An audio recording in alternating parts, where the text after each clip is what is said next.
Hi everyone, and welcome to our webinar on how to increase student engagement and equity in your classroom using active learning.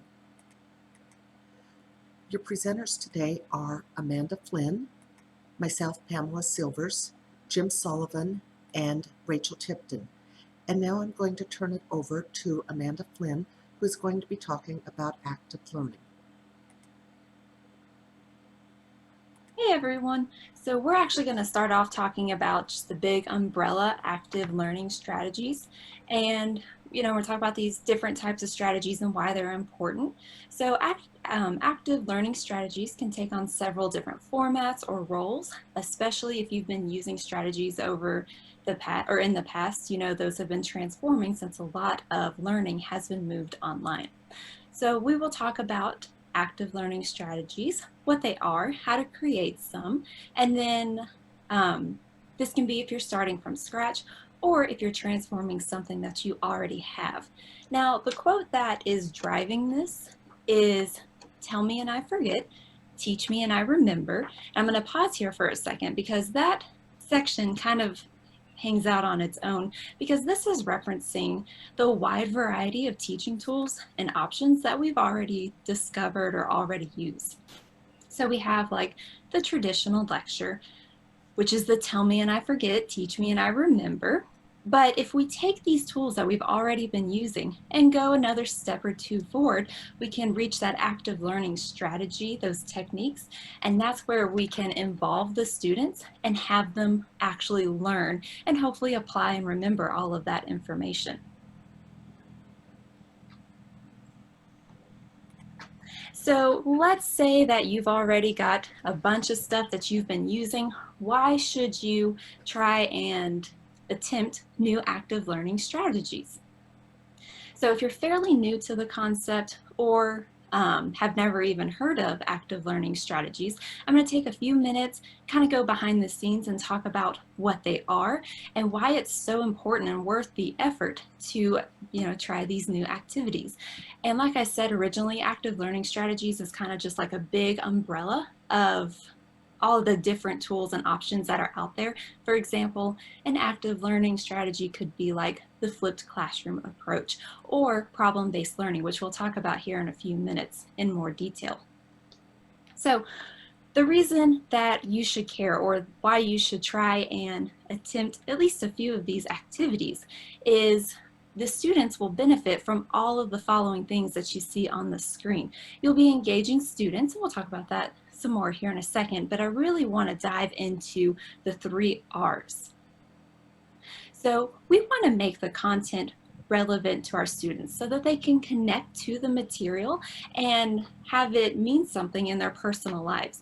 For example, I recently had a student email me about a medical article that she was reading that was related to a medical condition that she has, and it was dealing with some of the graphing terminology and techniques that we had been using in class. And she thought it was really great how she was able to understand these terms and concepts in the medical article and know how they applied to her condition.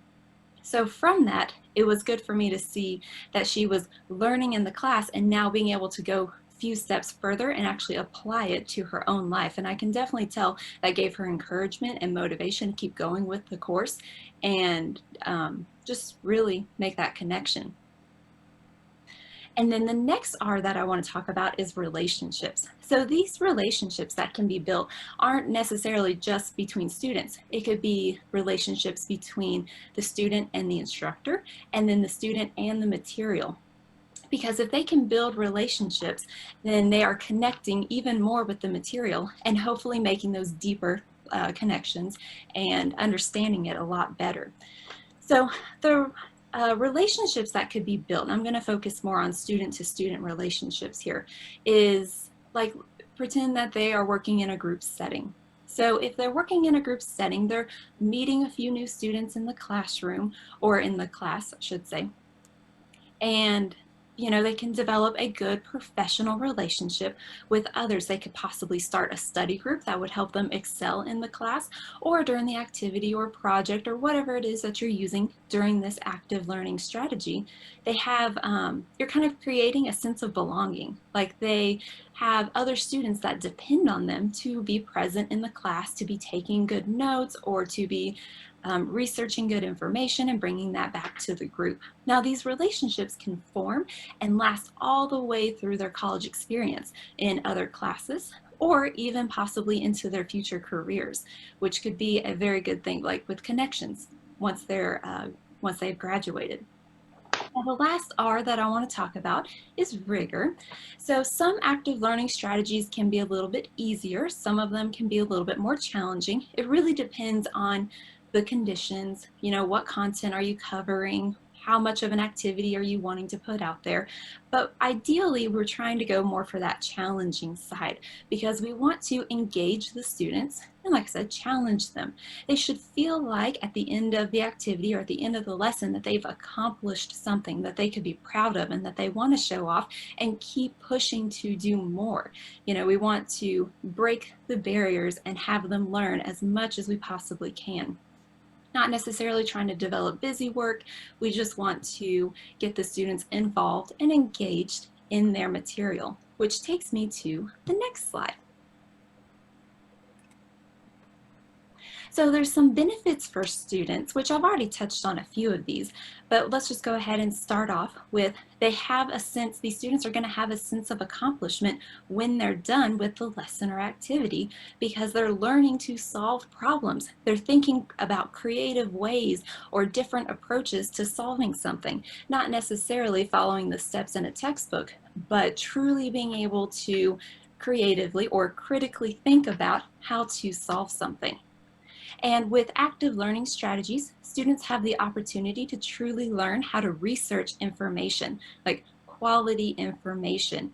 In a few minutes, we're going to discuss a specific strategy, problem-based learning. And in that particular active learning strategy, students really do need to rely on how to research information, not necessarily just go to the instructor and ask questions, but it forces students to go beyond and have to figure out, what kind of books do I need for this? How do I look up information? How do I look up quality information on the internet and verify that is actually what I'm looking for? Now, we've briefly talked about responsibility in the previous slide, how when students work in groups or whenever they, make these relationships with other students, they have a responsibility, not to themselves, but to the other students as well. But just take a second and really think about a student is responsible for their own learning. We need them to be serious and dedicated to what they're learning, not necessarily just trying to breeze through the course. So this is a major benefit or perk for the student. They are learning about that responsibility. And then lastly, you'll see at the bottom, we have working in groups. And this is important as well because you've got to have students who can bring something to the table, so to speak, where they're able to contribute ideas, but also take other ideas and work with them as well. And employers really do want their prospective employees to have these types of soft skills. So not only are we teaching our students the content, we're actually building up their soft skills, making them a little bit more attractive to future employers. And with active learning, students can recall the information that you're teaching them and be able to apply it to whatever career they're trying to follow.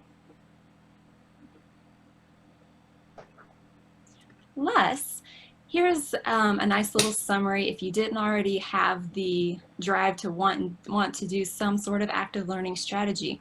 We work really hard as instructors to develop content and try to present it in an interesting way and even a memorable way, trying to get our students to learn as much as possible. But in general, you can think about just a particular student. In general, here's kind of the breakdown to how content is received and remembered or stored. Now there's two categories before I get too far into this.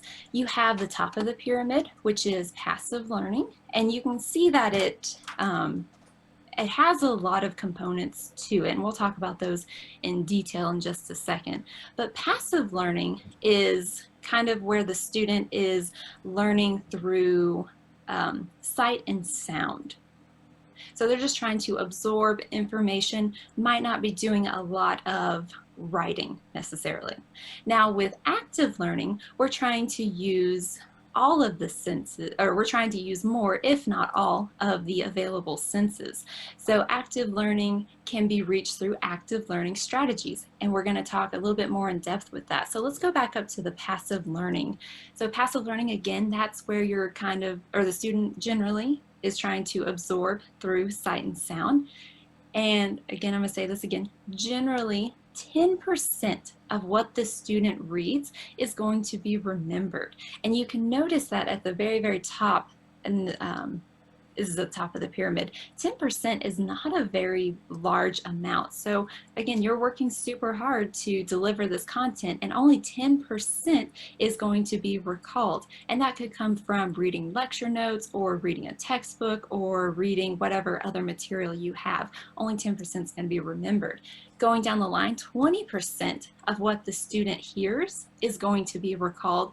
30% of what they see, so that could be writing examples on the board, and then 50% of what they see and hear. So that could be writing an example on the board and then talking through it as well. So about half of that is going to be remembered by the student, which is not that big of a number, especially considering all the prep work you might have put into it. And before I get too far into the active learning, I want to jump over to the right side of the triangle where you'll see learning outcomes, because I really do enjoy having kind of these listed out for me when I'm looking at learning outcomes. You know, at the very, very top of the triangle, you have define, describe, list, and explain. This is almost regurgitating the material from the book, and that does have its time and place. I do need students to know definitions, but that's not where I want to stop. I want them to keep going further and further. So not just define what a right triangle is, but being able to even do more than just apply it or practice it. I want them to be able to analyze what they can do with a right triangle, or be able to create something like I said, or like I mentioned earlier, I had a student reading that medical article. Those people were able to create a mathematical model and use it to draw conclusions. And I don't necessarily need my students to be creating medical articles, but I do want them to be doing something along those lines in the class. So, you know, something that makes sense to them and that they can use and really gain information from. So just jumping back down to the active learning, 70% of what the student says and writes is going to be retained. 90% of what they do, and this is that active learning part, is going to be retained. And these are much higher percentages. This is what we're trying to aim for. So again, active learning strategies, there's a ton of them out there, can really help move from the passive learning to the active learning. And that's really what we want for our students. You know, at the end of the day or at the end of the semester, we want our students, or I know personally, I want my students to have, you know, all of the relevant information that they need for future success, but I also hope that I've helped foster them to become lifelong learners. Now, before we get too far into the specific strategies, I just want to say there is a disclaimer. Not all active learning strategies look the same. There are so many routes and so many paths that you can take, and depending on your content area, your active learning strategy is going to look a little bit different than mine. So if I walk into a history classroom and see some active learning strategies, it's possibly going to look different than what I'm using in one of my math classes. And don't feel like you have to do a ton of work right off the bat. Active learning strategies can be short, or they can be long, as you'll see throughout this presentation, and we'll actually do one together here in a few minutes. There can be really short activities, almost like icebreaker activities, or you can have activities that last for an entire semester. So just depends on what you're comfortable doing, what you've already maybe created and how you want to expand on that, and what your content area is. So I'm going to hand this off to Jim, and he's going to tell you about problem-based learning. Hello, everybody. Thank you, Amanda. And I think Amanda set it up well when she talked about active learning strategies as really being kind of an umbrella.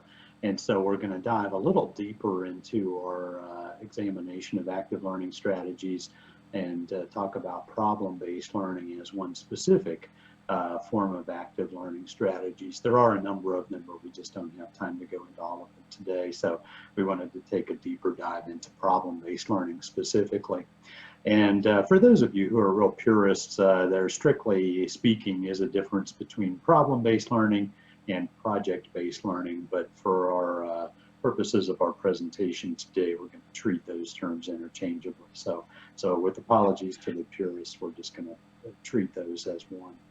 But problem-based learning really is just a student-centered pedagogy in which students learn about the subject through the experience of solving a problem. So as Amanda described, it's really just giving the student an actual problem in a particular area of engineering.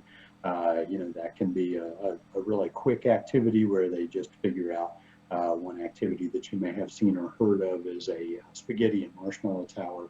So I might use that as an activity to kind of introduce the engineering design process. And also, they're very scalable, as Amanda mentioned, and so we can have some that really go on the entire semester, and I'll talk specifically about one that I used in the spring semester in just a few moments. So why would problem-based learning or active learning strategies in general be scary? And one of the reasons is because there's not necessarily one right answer. Very often you can wind up in situations where the answer to the problem can be very different. And so you can have a situation where there are multiple correct answers. Certainly there are wrong answers, but your job as an instructor is kind of to guide them away from those wrong answers such that they arrive at one of the right answers. And so, that makes it a little more challenging because they do have more flexibility and there isn't one right answer.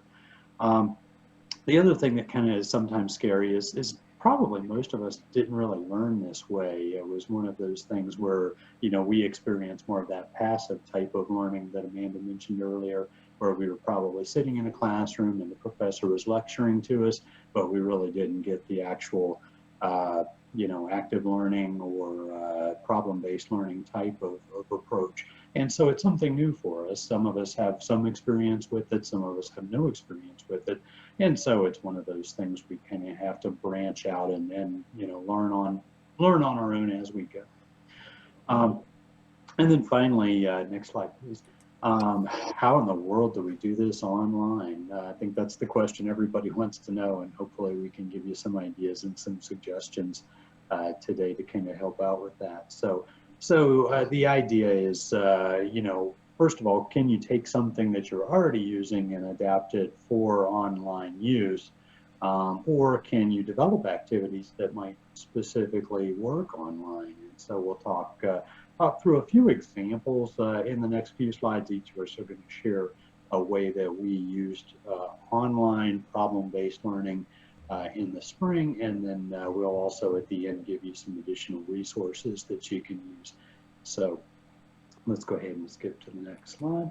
So one of the classes that I was teaching in the spring was a capstone course, and for those of you who aren't sure what that is, essentially we have a 5-semester engineering program, and so in the 5th semester, the last semester, we have basically a full semester long course where it's essentially a design project, and in the specific case, it was a residential subdivision.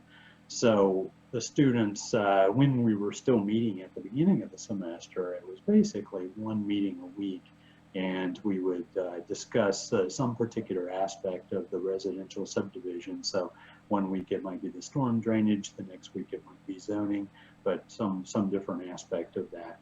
And then they have milestone deliverables along the way. So each course meeting would be basically questions that they had on the previous work, their milestone deliverable for that week, and then we would talk about the new topic and how how that would apply to their residential subdivision project that they were working on over the course of the semester.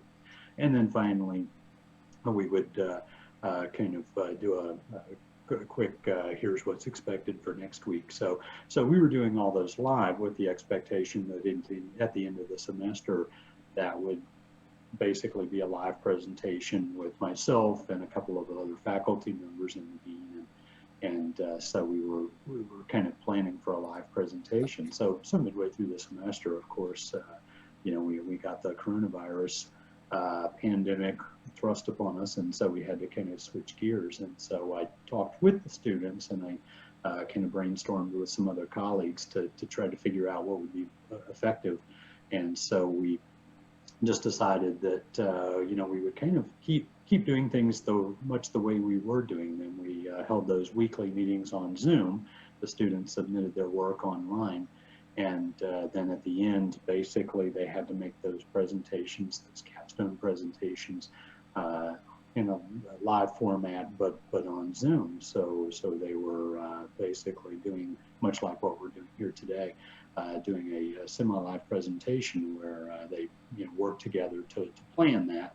And just as a kind of another thought, I sent them Zoom links so that they could work together and practice together and do dry runs ahead of time, so they didn't just get one shot at it. But in any case, what we wound up doing was basically just allowing them to do those presentations on Zoom. So we just kind of took what we had and figured out a way to make that work online. That's not always going to be possible, but in this particular case, it was fairly adaptable. So we just basically did what we were going to do live, but online. And my colleague Pamela is now going to share a similar type of active learning strategy that she used, but with a little different tweak to it. Okay, we also had a capstone project, and what we found is that students were really nervous about the idea of doing a live Zoom, and that some of them did not have reliable internet and were afraid that they would have lockups or other problems, much like I have that concern at home sometimes. So we worked with the students, and they each created their presentation ahead of time. Some of them did a annotated PowerPoint, some of them did a Zoom meeting and recorded it, some of them did their own video. We're in the computer technologies department. The instructors, then we sent the link to each of the presentations to our external reviewers. We had 4 or 5 employers who were going to watch the reviews. They watched them prior to a meeting, and then on the day of the capstone presentations, each student came in for their assigned time and they answered questions about their presentation. So if things weren't working, they could type in answers in the chat room, or it wasn't even a major part of their grade. Employers absolutely loved this. They liked that they got to review the presentations ahead of time. And so even if we go back to classroom learning, we still will probably use some part of this format. So things that work online can be carried over into the seated classroom. The other part that Amanda mentioned earlier is you don't want to have busy work for students, but you want to have relationships and have them develop knowledge of each other. And I have a couple of classes that I have discussion boards, but you don't want discussion boards okay, you have to do it by a certain date. If you don't do a discussion, you don't get your points. And so one is I have 2 due dates. I make the first posting for my discussion boards due on Monday evening, and then they have to do a second one by Thursday. This means that they have to have posted. Everyone they have ones to respond to. Now, some of you might be going, well, you can just have it that they can't see other discussions until they posted something. And I found out that students have a lot of the same ideas, so I would have 15 people all saying about the same thing. So having 2 dates is very important. And I also think that it's important to model what you expect from a discussion board. And so on this slide, I'm showing you what is form Netiquette. I tell the students what they should be doing, such as not using all capital letters, not using all lowercase letters, use complete sentences and appropriate paragraphing. Saying I agree or good job isn't going to get you the full points for it. Avoid sarcasm and profanity. Critique ideas but do not attack the person. Use reasons, statistics, and examples to express your views. Be concise. Proofread your work, and you can give differing points of view that you would, with respect, you would like to receive. I have been giving these guidelines and having these expectations for my online classes that before were not all of them for about 5 years, and discussion forums, I asked students, were these a good part of the class? And they consistently answer, yes, it helped me get to know other students and other perspectives. So you can have classroom discussions online very successfully. Next. The other is you want to engage the students. That's probably the biggest concern with online classes. One of the items is if you're doing a Zoom classroom, tell the students to bring their favorite snack. This allows people to have something, and then you can talk about, before the class starts, you can talk about, okay, what did you bring? What do you like? So kind of that normal chit chat. And one way that a colleague of mine used it is they made use of the Zoom quizzes, but you can make use of whatever activity you have, or as Amanda's going to show you, even online, people can go and put in information. But then the students had to answer. It was kind of a elimination round, and they were told not to eat their snack, but then once they got it wrong, they could eat their snacks while the people who were getting the questions right were still engaged in the elimination rounds. And so people were kind of having that mixed part of, oh, you're lucky you get to eat your snack, but oh, I wanted to still be in the quiz. So you had student engagement for it. So think about, what do you do in the classroom and how can you do it online instead?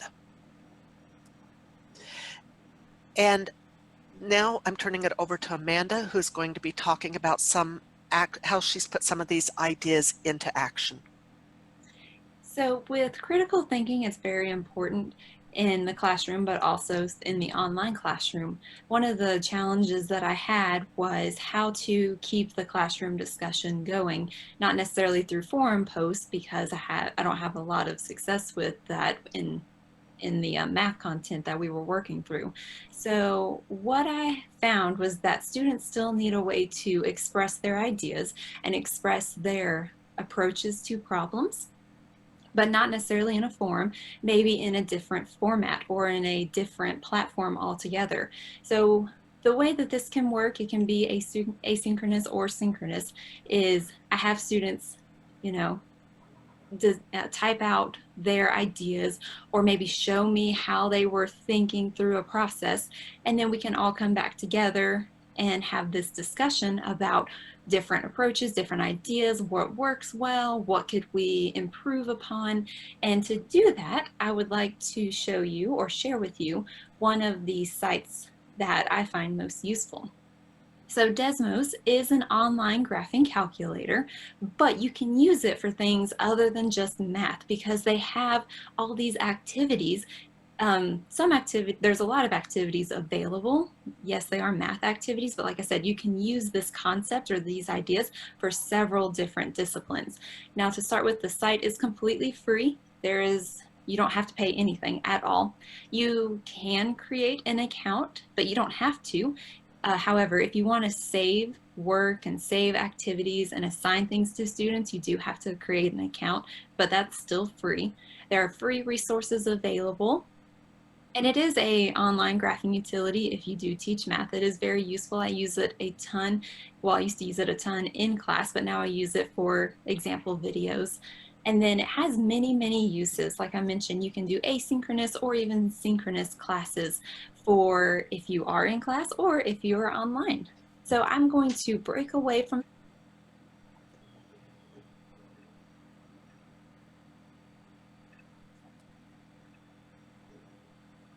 So what I've done is I've pulled up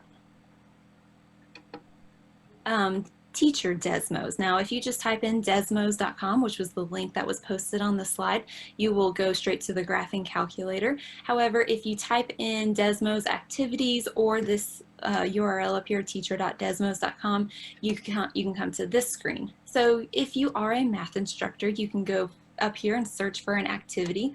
For example, I am getting really close to teaching conic sections. So if I start typing in conic, I can look through here and find all kinds of activities. And the content on here ranges from like elementary school all the way through college calculus level things, concepts. So all kinds of information on here. I'm going to pull up this polygraph because this is a great example of how you can kind of do a small icebreaker before you get into a topic. Now, if you do decide to use one of these activities, you will scroll down. You can look at the cards, and I'll explain what the polygraph is in just a second once we go through the activity together. But you can do like a little preview for what the students might see. And sometimes there are teacher notes available, so it gives you ideas as to where students might get stuck and some ways to prompt them and keep them going. But you will need to create a class code. And then if you click on View Dashboard, if you have students already there who have completed the assignment, you'll be able to see their work. But the screen that pops up first tells the students where to go. So you can share this with your students and they can type in the code. Or since things are mainly online, I'm going to just copy this URL. And I will need to go to another screen.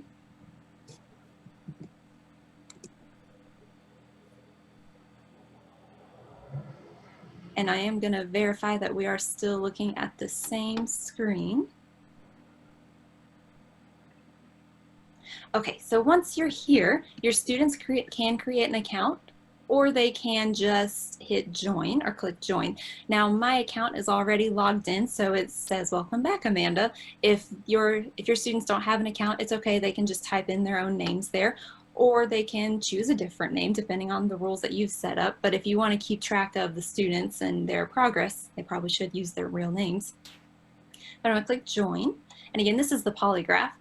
So I'm just going to click go. So in this one, this is kind of like that introduction that I really like. You can select a person that's special to you for any reason. So I'm just going to pick, I'm going to pick this person with a hat. So I'm going to click next. And then what happens is you kind of play against the computer. They ask you a bunch of yes, no questions. Like, is your person wearing a long sleeve shirt? So you click yes, and then it eliminates. So this is kind of like the game Guess Who, if you've ever played that before. And then they keep asking questions. Is your person wearing glasses? So I would say yes. Now the polygraph, whenever they get to the conic section activity, is going to be very similar to what you're seeing here. You will create yes, no questions, polka dot shirt, so this is a no, and try to guess your partner's graph that they've picked, depending or using different terminology or using different things that you've talked about in class. So this is kind of the setup. It works for all kinds of things. And if you'll read this description, what happens is once you've gone through the questions, the computer will automatically pair you with someone in the class. So this would be a good example of a synchronous activity that you could still do online, even though the class is not necessarily meeting in the same room. So you still have these partners being teamed up, even though everyone's in different locations. So if I click continue, it says waiting for a partner. No one's going to show up. Nobody's in this class with me right now, so we're not going to wait for a partner any longer. But this is a really good activity. You can create your own and design it to your content. Like I said, it doesn't have to be math. You can use it for all kinds of things. So you can get creative with this. Okay. So like I said earlier, on your dashboard, you'll be able to see all the students and their work, so you can keep track. You can assign these as activities, and then actually assign grades if you need to. So I'm going to go back to our slide because I want us to have an opportunity to work through this together. Be arbitrary. Again, So the activity is an example of a shorter problem-based learning activity, or problem-based learning problem. And we're going to start with this just addition. So we have the traditional 5 + 4 = what? And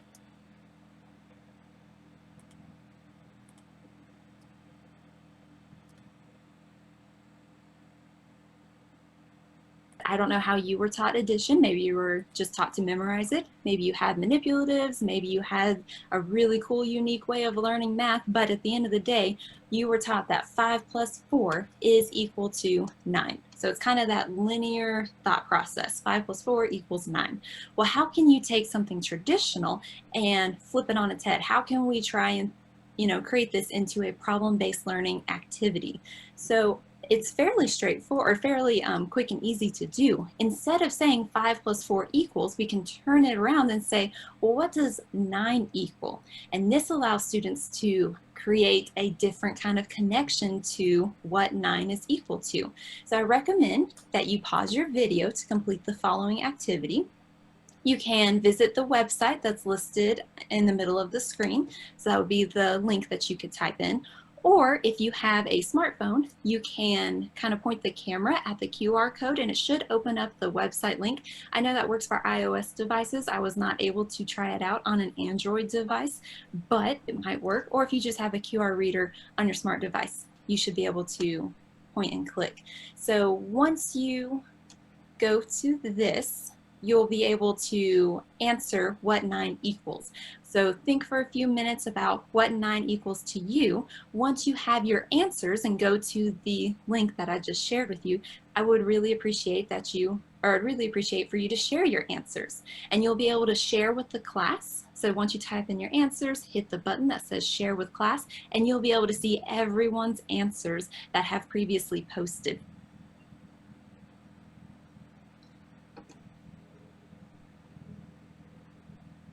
And I am going to keep going with this activity a little bit and summarize how I can use it in my classes.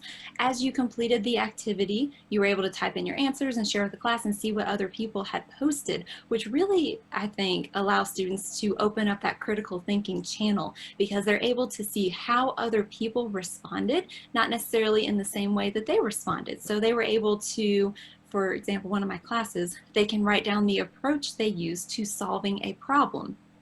And if their approach was different than someone else's, then they're learning. They're learning from the other students and their approaches. And this can be done synchronous or asynchronous. So obviously with this current meeting, we are asynchronous. Everyone is doing this activity at different times, but still able to see everyone's answers. And in a classroom setting, I would come back together, maybe after the assignment's due, maybe a day or so after the assignment is due, hold a Zoom meeting and we would go over the answers together. If you are holding a class at the same time, then you would be able to discuss those answers in real time and actually see responses as they're coming in. So a lot of different options, and I think that Desmos, like I said earlier, can be used across the board with several different disciplines. You can get super creative with it, and you can also use the activities that are available on the site.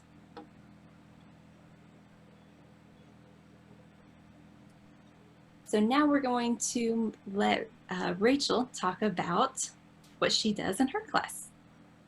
Right. I teach a blueprint reading drafting class, and there's some software online that I use called Fusion 360. It's a cloud-based software that allows sharing between students, sharing of files that they create. Now this is so it's a software that is to create 3D drawings and also to create prints from those 3D drawings. Students do have a 2-year free access to the software, and it may not be right for your class, but search on the internet. There are several different software programs that you can use. This is just an example of what I use for my drafting class. And if we go to the next slide, what you'll be looking at is this is actually one of the homework problems out of our textbook. And you see that there's a series of questions, and then you have a part print for this one particular part. So what I would have a student do is open up Fusion, create an account, and they would go in and actually create the 3D model for this part. And if you go to the next slide, will show what that 3D model will look like. So they're able to go from a print that has a view from what the front of the part looks like, the top of the part, the side of the part looks like. Take that, put it into a 3D model that they can then take, rotate around. They can look at the top, front, back side, bottom side, and get an idea of what that model will look like in 3D, what it'll look like in their brain, and kind of help create those links between looking at three views and then going into a full model representation. There's several different ways that students can go about creating this model. So it kind of brings in a little bit of that problem-based learning where they have to figure out which direction they want to go. Do they want to do the slots first? Do they want to do the angles first? So they can get creative in how they how they make the model. So it does allow for that creativity, allows for troubleshooting and problem solving. And one thing that they can do with this model is they can share it with the rest of the class. All they would have to do is share a link. Since Fusion is cloud-based, then everything is stored up on Fusion service, so they can send a link to this particular model and the rest of the class can go and look at it. And what's nice about that is you can create an assignment that there's 4 individual parts. They all go together to create an assembly. Each student can do one part of the assembly, and then as a group, they can go in and create the assembly that has these 4 components that fit together. So it's nice, it allows either individual or group-based projects or assignments that the students can work on.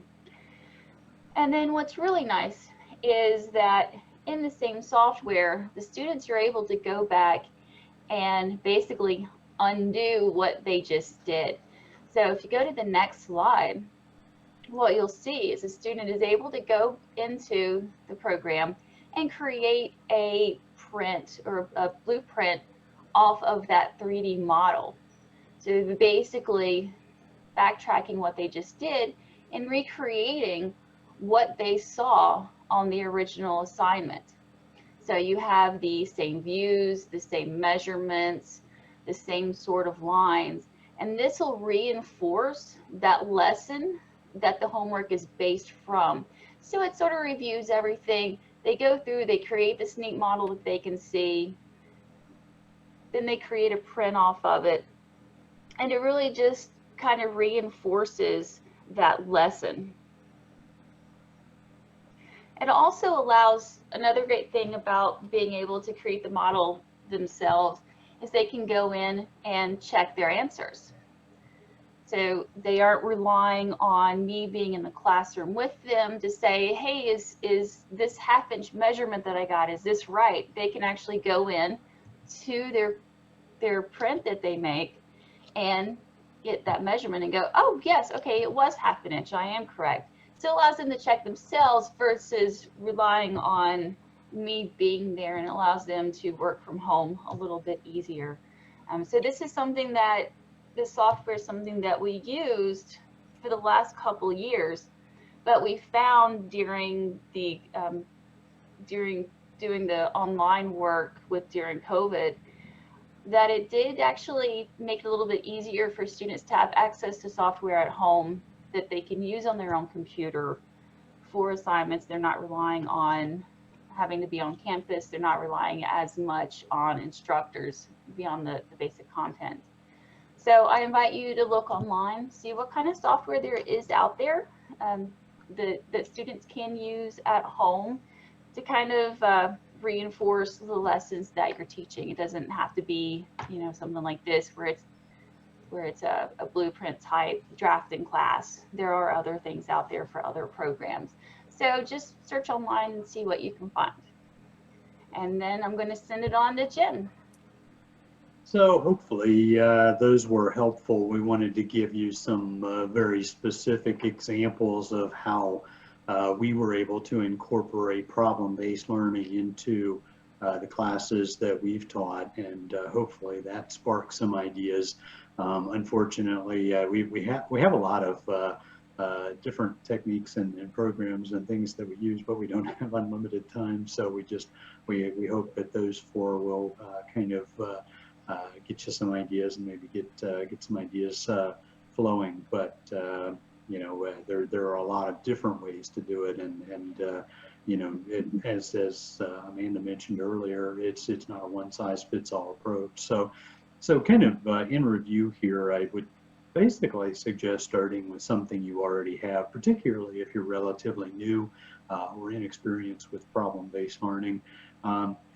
Take an activity maybe that you already do in class and see if there's a way to adapt that for online. Or if maybe one of the suggestions that we shared today gave you an idea, you know, start with that and just tweak it to, you know, apply to your specific context, your specific discipline. You can ask industry partners for ideas. In my area, that's pretty easy because I have a advisory committee that I can call or email and just say, hey, what's an engineering problem that you've worked on lately that would make a cool class project? So that's the way I get many of my ideas. But if you're more of what I call a classic disciplines instructor, so English or math or something like that, you know, it may be harder to do that, but I would encourage you just to contact one of your applied science programs like engineering or machining or welding and just say, you know, how do you use the stuff that we do in English and engineering? And I could give lots of examples of how, you know, a student may need to, you know, present a technical report or something like that that could be applied in an English class or a mathematical problem that students could use in their trade class, for example. So don't feel like you have to come up with all of this on your own. Feel free to ask around and borrow ideas and share ideas. Do be sure you address the learning outcomes. A project should ideally be fun. It should be relevant. It should have that sort of context built in. But at the end of the day, and it may be something that you just need to kind of circle back around with your students and make sure that they did pick up those learning outcomes. Because at the end of the day, that's really the idea, to make sure they understood what they were supposed to learn. But there's really no reason why they can't have fun or you know, do an interesting project that's contextual for them at the same time. Consider any prerequisite knowledge. I use problem-based learning all the way through my 5-semester sequence, and so some of these activities really don't have any prerequisite knowledge. It's just, you know, kind of I put them in a group and I kind of see how it turns out. And then others like that capstone project I mentioned earlier, you know, really require a fair amount of additional prep for them. For example, the stormwater drainage, there's a class that they have to take ahead of that as a prerequisite, such that they understand the mechanics of how stormwater flow works and how to do things like sizing pipes. So just kind of keep that in mind as you're developing the project. You know, it may be a project that's appropriate for one class, but not for another, where they don't already have that prerequisite information. Determine what materials you'll need. In a classroom environment, that's a little easier because you may be able to buy the materials. A little more challenging when everybody's working from home, and so you just have to figure out, okay, well, what are my students likely to have around the house that we could use? So you may have to adapt the project slightly or the activity slightly, such that it would be materials that students would commonly have in their house. But you know, just kind of think about that ahead of time. Contextualize the problem. We've talked about that. Students love to know, you know, how am I going to use this in real life? So ideally, the problem is set up such that it's something that they would recognize as a real world problem, and either from, you know, one of your industry partners or from one of your discipline specific instructors, you know, so they can see, for example, how English is important to engineering technicians or how math is important to machinists or something like that. So they aren't asking that question, well, how am I ever going to use this? The problem itself answers that question. And finally, try it out. It's almost certainly not going to work exactly the way you expected the very first time. So kind of anticipate that and be looking for, okay, well, I need to tweak this constraint, or I need to add some additional materials, or I have to add this limitation on the rules, you know, but, you know, just try it out. Don't feel like you've got to get it perfect before you try it. Just kind of come up with something try it out and see how it works. And, you know, sometimes something that worked really well in class, you know, really needs a bit more tweaking to take online, but just expect that and, you know, continue to refine it until you get what you want. So with that, I'm going to invite Rachel to share some additional resources with you. All right. So there's still a couple of additional online resources that you can go to give you ideas, to give you suggestions of things that you can do in class. These are not the only resources that are out there, but there's several that we have found that can give you some good ideas as far as what you can do, ideas of how to do things. So feel free to check those out. And that is to the next person. And I do want to emphasize that I am a PI of a grant called Skilled Workers Get Jobs 2.1 High School Engagement. Amanda, Jim, and Rachel are the co-PIs on it. And the information that we presented, we learned about and gathered as a result of our grant, but it is the opinion of the presenters. It is not the official opinion of NSF, and we appreciate the grant that gave us the opportunity to learn about and share this information, but it is indeed our personal opinions. And if you want to reach us later, we have included on the last slide each of our email addresses. So if you want to email any of us, we would be happy to answer any questions or provide any materials that we have. Otherwise, thank you for attending our workshop, and we hope that you have a few ideas, and we would love it if you shared ideas that you had with us.